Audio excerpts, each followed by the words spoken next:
साथियों नमस्कार। उत्तर प्रदेश की राजधानी लखनऊ से नगराम थाना क्षेत्र में उस वक्त सनसनी फैल गई जब कुम्हारा गांव के सरसों के खेत में एक नरकंकाल मिलने की सूचना सामने आई।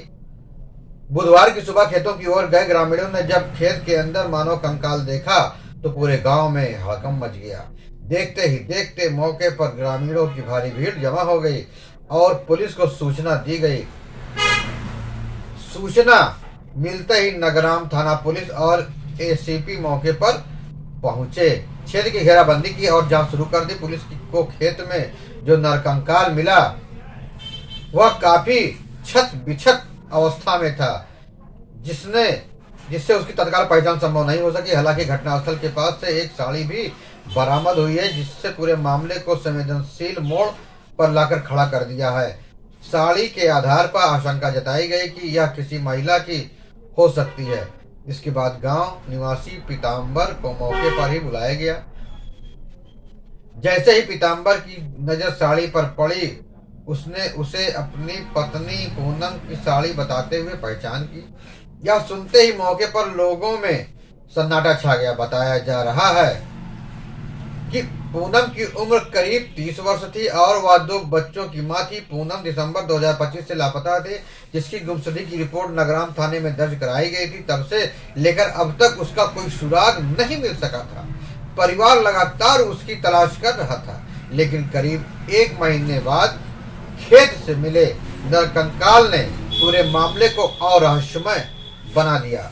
सबको चौंकाने वाली बात यह है कि जिस स्थान पर नरकंकाल मिला वह पीताम्बर के घर से मात्र 300 मीटर की दूरी पर स्थित है। इस तथ्य ने कई सवाल खड़े कर दिए। नरकंकाल मिलते ही खबर फैलते ही पूनम के मायके पक्ष के लोग भी मौके पर पहुंचे और हत्या का आरोप लगाते हुए हंगामा शुरू कर दिया।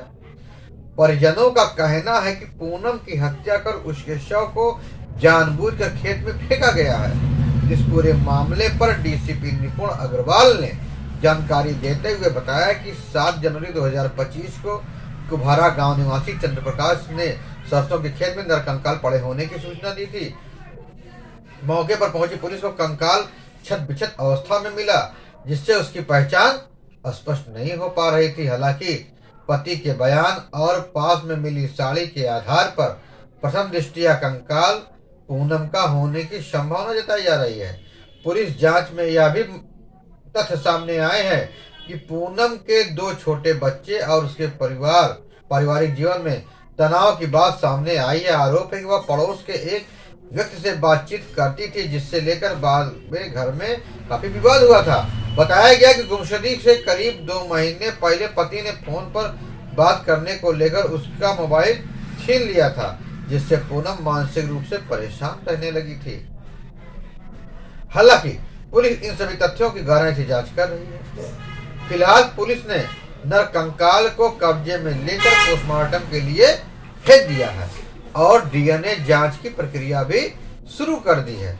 पुलिस का कहना है कि डीएनए रिपोर्ट और पोस्टमार्टम रिपोर्ट आने के बाद ही नरकंकाल की पहचान और मौत के वास्तविक कारण की पुष्टि हो पाएगी। मामले की हर पहलू से जांच की जा रही है।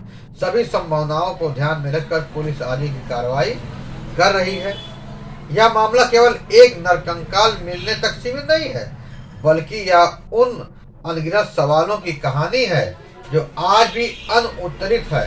सरसों के खेत में मिला कंकाल सिर्फ हड्डियों का ढांचा नहीं, बल्कि एक महिला के टूटे सपनों, 2 मासूम बच्चों के उजले भविष्य और एक परिवार की अधूरी उम्मीदों का प्रतीक बन चुकी है।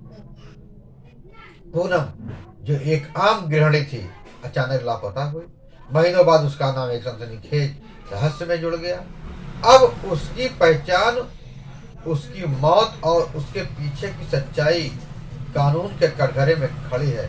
इस प्रकरण ने एक बार फिर यह सवाल खड़ा कर दिया कि क्या घरेलू विवाद, सामाजिक दबाव और रिश्तों में पनपती अविश्वास की खाई किसी को इस हद तक ढकेल सकती है कि जान चली जाए। जिस स्थान पर नरकंकाल मिला उसकी घर से निकटता, गुमशुदगी की तारीख, वास्तविक तनाव और पड़ोस से जुड़ी बातें, ये सभी कड़ियां एक कहानी की ओर इशारा करती है। जिसे जोड़ना पुलिस के लिए बड़ी चुनौती है। लेकिन जब तक वैज्ञानिक प्रमाण सामने नहीं आते, तब तक हर आरोप, हर आशंका और हर दावा केवल एक संभावना भर आई है। पुलिस के सामने सबसे बड़ी जिम्मेदारी यही है कि भावनाओं से ऊपर उठकर तथ्यों के आधार पर सच्चाई तक पहुंचा जाए। डीएनए जांच और पोस्टमार्टम रिपोर्ट ही तय करेगी कि सरसों के खेत में मिला नरकंकाल वास्तव में पूजा का है या नहीं, और अगर है तो उसकी मौत प्राकृतिक थी, दुर्घटना थी या फिर एक सोची समझी हत्या। इन्हीं रिपोर्टों के आधार पर यह भी स्पष्ट होगा कि इस मामले में किसकी भूमिका संदिग्ध है और किसे बेवजह कटघरे में खड़ा किया जा रहा है। इसी बीच गांव में पसरा सन्नाटा, परिजनों की आंखों में सवाल और भविष्य के लेकर उठती चिंता इस बात की गवाही देती है कि यह मामला सिर्फ पुलिस फाइलों तक सीमित नहीं रह गया है, बल्कि समाज को भी आत्ममंथन करना होगा कि आखिर किस परिस्थितियों में एक महिला अकेली पड़ जाती है और उसकी आवाज अनसुनी रह जाती है। अगर समय रहते संवाद, समझ और सहयोग होता तो शायद यह कहानी किसी और मोड़ पर जाकर खत्म होती। अब सभी की निगाहें जांच रिपोर्ट पर टिकी हैं। यही रिपोर्ट तय करेगी कि पूनम को इंसाफ मिलेगा या नहीं, दोषी व्यक्ति कानून के शिकंजे में आएगा या सच्चाई फिर किसी खेत, किसी फाइल या किसी खामोशी में दफन होकर रह जाएगी। फिलहाल यह मामला एक सवाल बनकर खड़ा है, ऐसा सवाल जिसका जवाब केवल कानूनी ही नहीं बल्कि हमारा समाज भी ढूंढ रहा है। दोस्तों, आपको यह खबर कैसी लगी? कृपया कमेंट बॉक्स में अपना कमेंट देना ना भूलें। फिर मिलेंगे नई जानकारी के साथ, नई खबरों के साथ। तब तक के लिए जय हिंद, वंदे मातरम।